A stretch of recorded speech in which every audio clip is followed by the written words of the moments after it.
بسم اللہ الرحمن الرحیم۔ ایک جیلر کی روداد جو ہمارے ایمان کو تازگی بخش کر خدا پر یقین مضبوط کر دے۔ حوالات کی سلاخوں کے پیچھے سے میں اسے نماز پڑھتا دیکھ رہا تھا۔ وہ 25-26 سال کا خوبصورت نوجوان قتل کے مقدمے میں 2 دن پہلے ہی یہاں لایا گیا تھا، جہاں سے چند دن بعد عدالتی کارروائی کے بعد اسے جیل منتقل کیا جانا تھا۔ اس کے خلاف کیس کافی مضبوط تھا، اس لیے گمان غالب تھا کہ 1-2 پیشیوں کے بعد ہی اسے سزائے موت سنا دی جائے گی۔ میں ایک پولیس والا ہوں اور پہلے دن سے ہی میرا رویہ اور لہجہ اس کے ساتھ کافی سخت رہا تھا، لیکن اس کے لبوں پر ہمیشہ ایک دل موہ لینے والی مسکراہٹ ہوتی تھی اور ہمیشہ وہ مجھے بڑا سمجھتے ہوئے ادب سے اور نرم لہجے میں بات کرتا تھا، اور مجھ جیسا سخت انسان بھی 2 دن میں ہی اس کے اچھے اخلاق کے سامنے ہار گیا تھا۔ اب وہ سلام پھیرنے کے بعد دعا مانگ رہا تھا، میں اسے دیکھتا ہی رہ گیا۔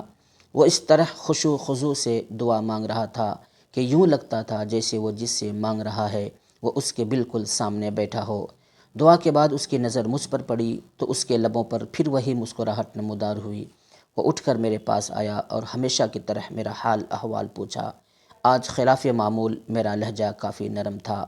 باتوں کے دوران میں نے اس سے پوچھا کہ کیا واقعی اس نے قتل جیسا جرم کیا ہے، کیونکہ مجھے اس کی معصومیت سے نہیں لگ رہا تھا کہ وہ قتل جیسا جرم کر سکتا ہے۔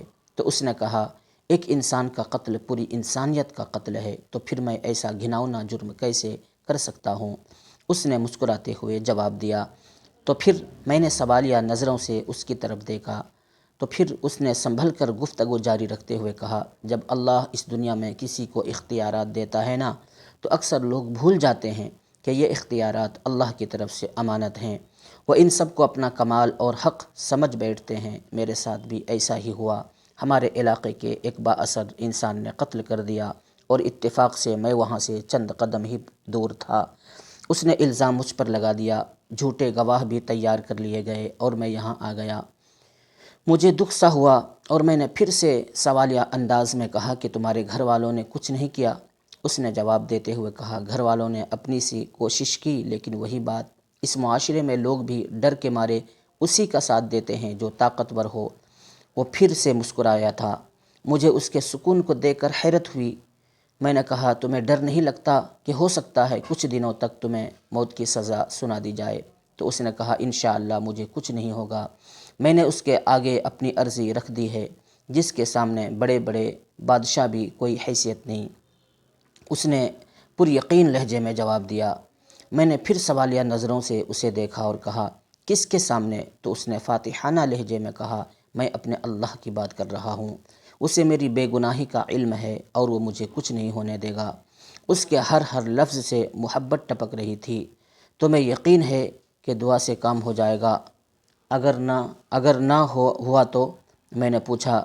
تو اس نے جواب دیا، جب اس سے مانگا جاتا ہے نا، تو پھر شک میں نہیں پڑتے کہ وہ قبول نہیں کرے گا، بس سب کچھ اس پر چھوڑ کر انتظار کرتے ہیں۔ اس کے لہجے میں یقین ہی یقین تھا۔ میں بس اس کے چہرے کو تکتا رہ گیا کہ اس سے پہلے اللہ پر اتنا یقین شاید ہی کسی میں دیکھا ہو۔ 3 دن مزید گزر گئے۔ اس دوران اس کے گھر والے بھی اس سے ملنے آئے تھے۔ وہ اپنے والدین کا اکلوتا بیٹا تھا۔ ماں کا رو رو کر برا حال تھا، لیکن اس کے سکون میں کوئی کمی نہیں آئی تھی۔ وہ مسلسل سمجھاتا رہا کہ میں نے اللہ کے سامنے عرضی رکھ دی ہے، اسے پتہ ہے میں بے گناہ ہوں، دیکھ لیجئے گا وہ مجھے کچھ نہیں ہونے دے گا۔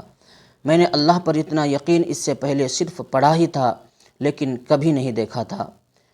میرے دل میں اب اس کے لیے عقیدت کے جذبات پیدا ہونا شروع ہو گئے تھے۔ شاید اللہ کی محبت ہوتی ہی ایسی ہے جو پتھر دل کو بھی پگھلا دیتی ہے۔ اور پھر جب اسے عدالت میں پیش کیا جانا تھا، اس سے 1 دن پہلے ہی عجیب واقعہ ہوا۔ جس شخص نے خود قتل کر کے الزام اس پر لگایا تھا، وہ اپنی بیوی اور اکلوتے بیٹے کے ساتھ گاڑی میں کہیں جا رہا تھا کہ اسے ایک خوفناک حادثہ پیش آیا، جس کے نتیجے میں اس کی بیوی اور بچہ تو موقع پر ہی جاں بحق ہو گئے، جبکہ اسے شدید زخمی حالت میں اسپتال میں منتقل کیا گیا۔ کافی گھنٹوں بعد ہوش میں آنے کے بعد اسے بیوی اور بچے کے مرنے کی خبر ملی تو اس کی حالت اور بگڑ گئی۔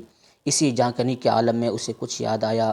اس نے چیخ کر قریب موجود ڈاکٹر کو اس کی ویڈیو بنانے کا کہا۔ بار بار اصرار پر ڈاکٹر نے نرس کو ویڈیو بنانے کا اشارہ کیا۔ تو اس نے ویڈیو میں بڑی مشکل سے اپنے جرم کا اعتراف کیا اور اس نوجوان کو بے گناہ قرار دے کر ہاتھ جوڑ کر معافی بھی مانگی۔ اس نے ڈاکٹر سے وعدہ لیا کہ وہ یہ ویڈیو ضرور پولیس اسٹیشن لے کر جائے گا۔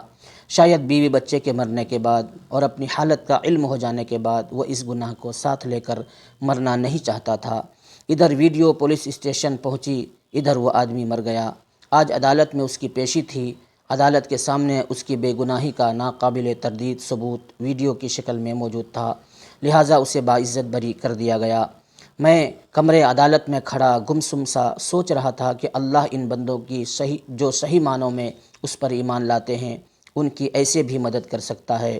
اس کی ہتھکڑیاں کھول دی گئی تھیں، ماں روتے ہوئے اس سے لپٹ گئی تھی، باپ کی آنکھوں میں بھی آنسو تھے، آج اس کی آنکھوں میں بھی آنسو تھے، شاید اس وجہ سے کہ اللہ نے اسے ان حالات میں تنہا نہیں چھوڑا تھا اور اس طرح سے اس کی مدد کی تھی جس کا کسی کو وہم و گمان تک نہ تھا۔